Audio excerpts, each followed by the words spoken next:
De retour à question d'actualité, quel est l'état de la liberté religieuse dans le monde?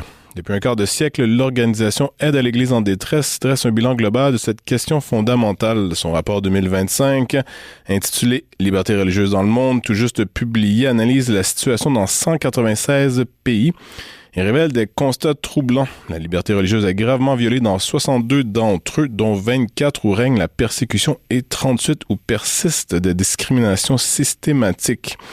Pour en parler, nous recevons Marie-Claude Lalonde, directrice nationale chez Aide à l'Église en détresse. Madame Lalonde, bonjour. Bonjour. Et bienvenue. Bon, mais premièrement, parlez-nous un peu d'Aide à l'Église en détresse, de sa mission, de sa raison d'être. Oui, on est un organisme de charité et notre but, c'est à travers le monde, on est présent dans 140-150 pays selon les années, à travers le monde, aider l'Église qui, elle, en retour, aide les gens sur le terrain. Donc, on a des projets qui sont de nature pastorale, des projets qui sont de nature d'urgence humanitaire dans certains cas. Et tout ça, bien, en solidarité avec nos frères et sœurs dans le monde. Je suis directrice du bureau canadien, mais on a 23 bureaux dans 23 pays différents. Alors, c'est tous ensemble qu'on arrive à amasser suffisamment de fonds pour véritablement venir en aide à l'Église et à ses fidèles. Donc, vous acceptez les dons sur votre site web, c'est bien ça? Absolument, oui. Pouvez-vous donner l'adresse? Oui, c'est www.acn-canada.org. Il y a un bouton « Donner » en haut à droite sur la page d'accueil. Très bien. Bon, le rapport révèle que près du 2/3 de l'humanité vivent dans des pays où la liberté religieuse est gravement restreinte. Donc, quel est l'état globalement de la liberté religieuse dans le monde en ce moment d'après le rapport? Bien, la liberté religieuse est un peu mise à mal. C'est un problème qu'on voit depuis plusieurs années. La situation n'est pas apparue du jour au lendemain.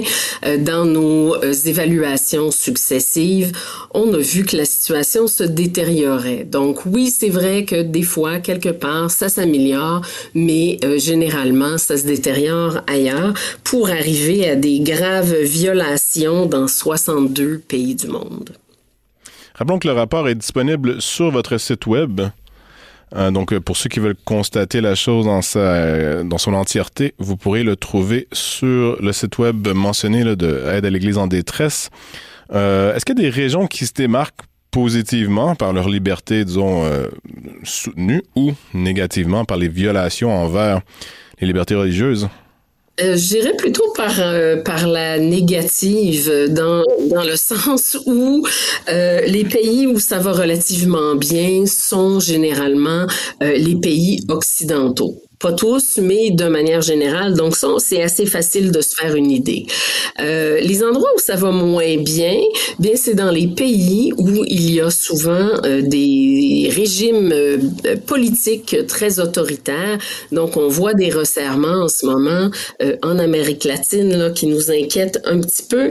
Puis aussi, on a dans l'Afrique, dans la région subsaharienne, l'extrémisme islamique qui tend à se répandre de plus en plus et à causer divers problèmes à tous ceux qui n'ont pas la même vision qu'eux de l'islam et donc pas que les chrétiens qui souffrent, même les musulmans en souffrent. Vous parlez de l'Amérique latine, ça nous vient pas intuitivement là, quand on pense aux violations aux libertés religieuses. Bon, disons que le Sahel, une partie de l'Afrique, ça nous vient un peu plus naturellement, mais qu'est-ce qui se passe en Amérique latine? Bien, en Amérique latine, on a des pays comme Cuba, le Venezuela, le Nicaragua, qui ont des régimes autoritaires. Et dans ces cas-là, autoritaires, socialistes, communistes, là, on peut les qualifier selon l'endroit, mais ces régimes autoritaires, généralement, n'aiment pas le fait religieux. C'est assez simple. Pourquoi? On voit la religion comme un contre-pouvoir, on voit la religion comme quelque chose qui pourrait pourrait éventuellement faire du tort au régime. Chez les chrétiens, la réponse est souvent très, très simple, c'est que les chrétiens vont, dans ces régimes-là, malgré ces régimes-là, ne vont pas se taire et ils vont dénoncer les injustices sociales perpétrées par le gouvernement. Et donc, aussitôt, ils deviennent des ennemis du gouvernement. Et on se sert beaucoup de ça en Amérique latine. Vous avez dit ceci, donc vous êtes un ennemi de l'État. C'est quelque chose là, qu'on voit assez fréquemment. Vous avez parlé de l'Afrique et la remontée, ou du moins la montée significative peut-être du djihadisme, une forme peut-être plus extrême de l'islam. Vous mentionnez aussi dans le rapport que celle-ci a muté, donc le djihadisme a muté dans sa forme. En quoi a-t-il muté donc? Bien, en fait, le djihadisme, c'est quelque chose qui est toujours en mutation parce que ça n'est pas quelque chose de centralisé avec une autorité centralisée. Et donc, ce qui se passe, c'est que la situation évolue. Par exemple, on voyait beaucoup l'État islamique en Irak et en Syrie. Ils sont moins présents dans ces deux pays-là, mais justement, par évolution, ils se retrouvent maintenant davantage présents en Afrique. Donc, c'est un peu pour ça qu'on dit que c'est quelque chose qui mute. Si quelque part ils ont des reculs, eh bien ils vont essayer d'avancer ailleurs. Est-ce qu'il y a un endroit spécifique où les chrétiens spécifiquement sont persécutés ou du moins affectés négativement? C'est un euphémisme, mais par les restrictions envers les libertés religieuses? Bien, il y a différents pays où ça se passe.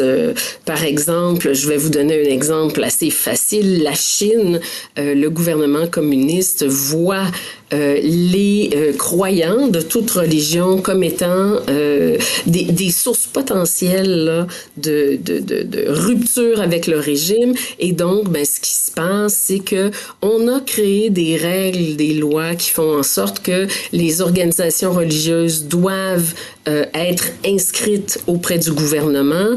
Lorsqu'elles ne sont pas inscrites du gouvernement, peu importe la raison, lorsqu'ils sont pas inscrites auprès du gouvernement, eh bien là, on va les suivre de très près, arrêter des membres et, par exemple, c'est le cas dans plus d'un pays communiste, je devrais dire, il y a même des gens qui assistent à la messe du dimanche et le but de ces gens-là, c'est de rapporter ce qui a été dit pour voir est-ce qu'il y a quelque chose qui va à l'encontre du régime dans le sermon du dimanche. Je pense à l'exode des chrétiens au Moyen-Orient. Je dis exode, c'est peut-être un peu fort comme terme, là, mais pour avoir lu sur le sujet... Non, c'est le bon terme. Oui, notamment en Irak, là, qui est une société chrétienne qui date de au moins 2000 ans ou à peu près.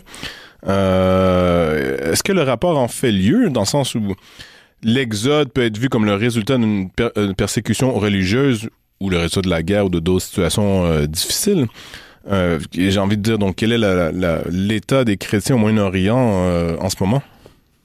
Bon, on a toujours la même crainte pour les chrétiens au Moyen-Orient parce que on voit depuis des années déjà, plus d'une décennie, l'érosion de la présence chrétienne dans ces pays-là et la persécution religieuse, souvent c'est quelque chose qui fait en sorte que des populations se déplacent à l'intérieur de leur propre pays ou encore dans des pays tiers et c'est pas mal ce qui s'est passé avec la Syrie et l'Irak qui sont presque vidés là de leurs chrétiens. Et puis en ce moment, ce qui nous préoccupe beaucoup, c'est le Liban. Le Liban, la raison est un peu complexe. Pourquoi les gens quittent? En fait, il y a plusieurs raisons, mais la crise économique est une grande raison qui n'est pas nécessairement une question liée à la liberté religieuse, mais c'est quand même l'exode des chrétiens du Moyen-Orient qui se poursuit. Et on a toujours la peur que, par exemple, en Irak, en Syrie, eh bien, la présence chrétienne disparaisse complètement. Et comme vous l'avez dit, bien, c'est le berceau du christianisme, ces pays dans cette région. C'est le berceau du christianisme, comme c'est le cas en Israël également. Et donc, si la présence chrétienne est complètement éradiquée, eh bien, c'est une partie de notre histoire là, qui s'efface.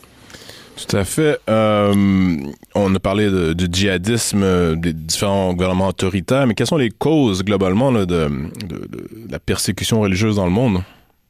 Oui, comme je disais, il y a la question du djihadisme, la question des régimes autoritaires. On a un autre problème qu'on appelle chez nous le nationalisme religieux. C'est-à-dire lorsqu'on associe le fait d'être un bon citoyen d'un pays à une religion en particulier.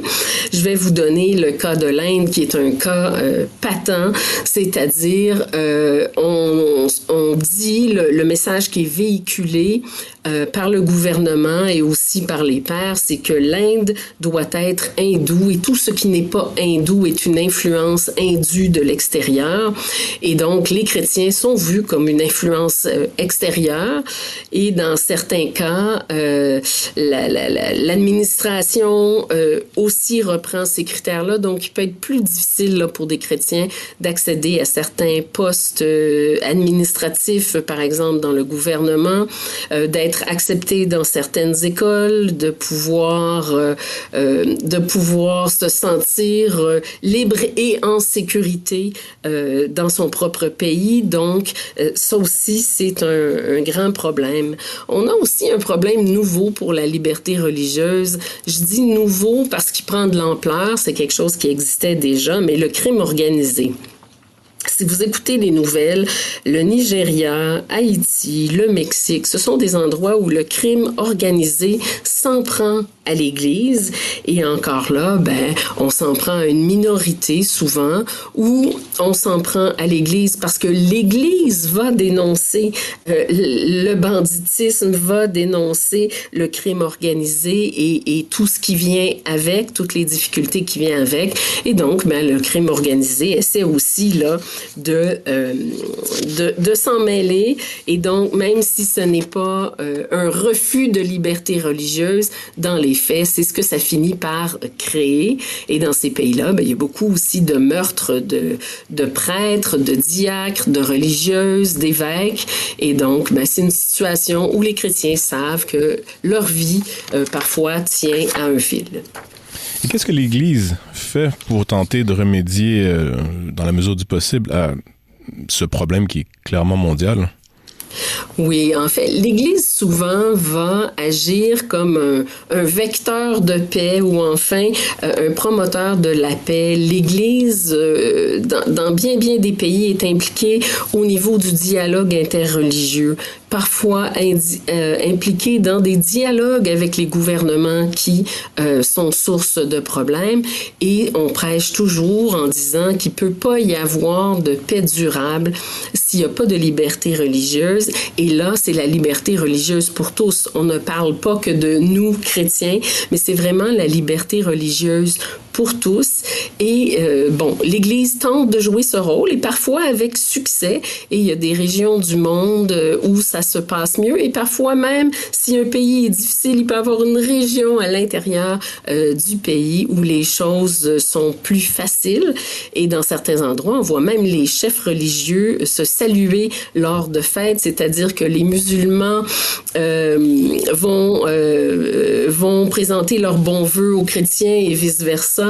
Et donc, je pense que l'Église doit continuer dans ce sens-là. Et puis, bien sûr, quand il y a des catastrophes qui arrivent parce que il y a un problème de liberté religieuse, l'Église est là pour donner ce qui est nécessaire à la vie à ces gens-là, donc un abri, de la nourriture, des soins médicaux, en espérant que les choses vont se tasser ou en espérant trouver des solutions à plus long terme.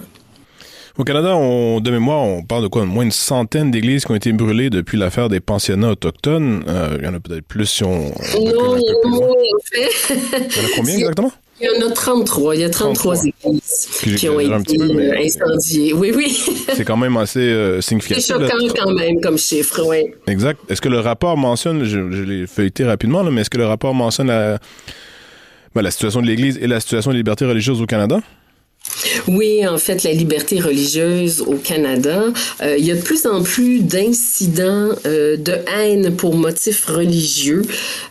Cette année, malheureusement, on doit dire qu'à cause de la situation entre Israël et Gaza, les Juifs et les musulmans sont les plus visés en termes de gestes à caractère violent pour des motifs religieux. Les chrétiens, dans les dernières années, ont été affectés par les les incendies d'églises, mais il faut rappeler que c'était dans un contexte très particulier de révélation qui était aussi particulière, et je ne pense pas que ça, c'est un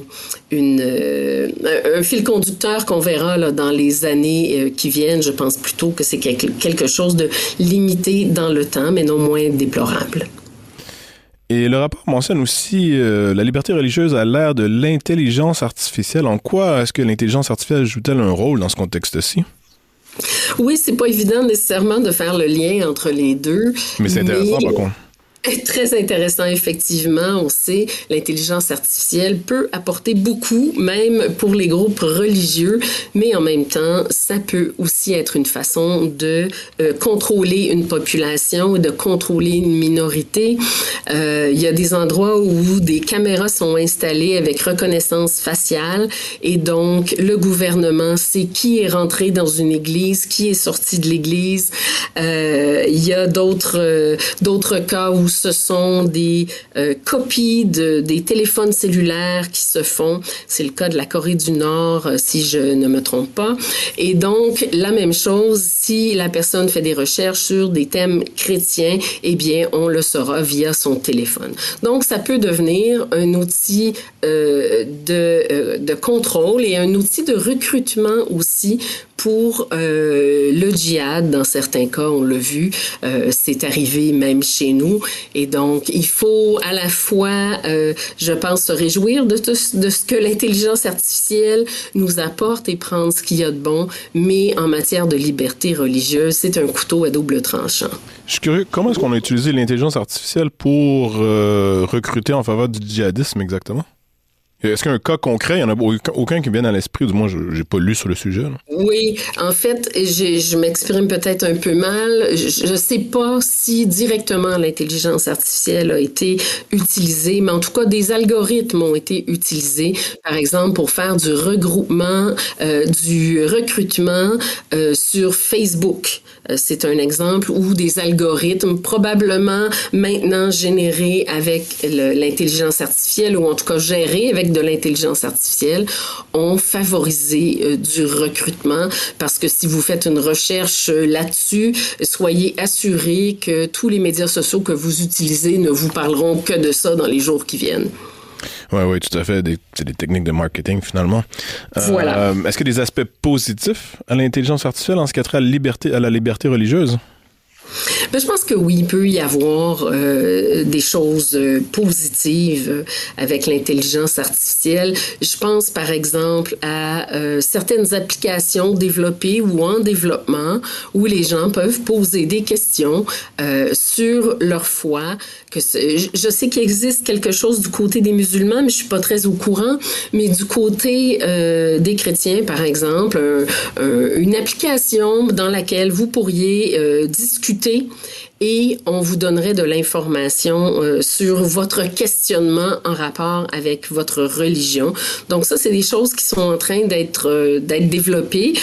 Faut faire attention, les dérapages sont possibles, mais ça serait quand même quelque chose de positif, ou l'intelligence artificielle qui arriverait à, dans certains cas, emmener de l'information, on l'espère, le plus objective possible sur d'autres croyances religieuses. Et donc, plus on se connaît, plus c'est facile de vivre ensemble. Et l'intelligence artificielle pourrait aussi servir approfondir les recherches. Voilà, ça pourrait aider. Donc, c'est quelque chose qui est en développement, c'est assez nouveau, mais on sait déjà qu'au niveau de la surveillance, c'est grandement utilisé par certains pays. En conclusion, est-ce que les choses s'améliorent ou se dégradent et comment, en gros, voyez-vous les choses évoluer là, pour les 5 ou 10 prochaines années? Je peux vous dire que je suis à Aide à l'Église en détresse depuis 25 ans.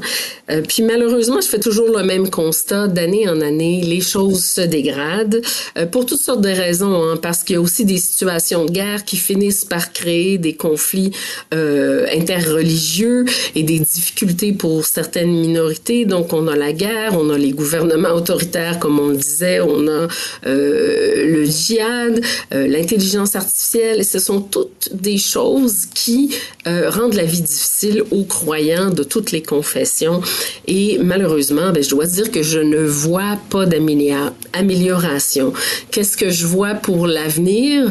C'est difficile de voir de l'amélioration, mais je pense quand même que quand les choses s'améliorent quelque part, il faut se réjouir, même si ce sont des petits gains, ce sont des gains quand même, et il faut peut-être célébrer ces petits gains-là lorsqu'on en voit. Marie-Claude Lalonde, directrice nationale chez Aide à l'Église en détresse, merci. Merci beaucoup. Tous ceux qui nous écoutent, merci également à la technique Daniel Fortin, ici Philippe Lebrec, et je vous invite à rester sur les ondes de Radio VM.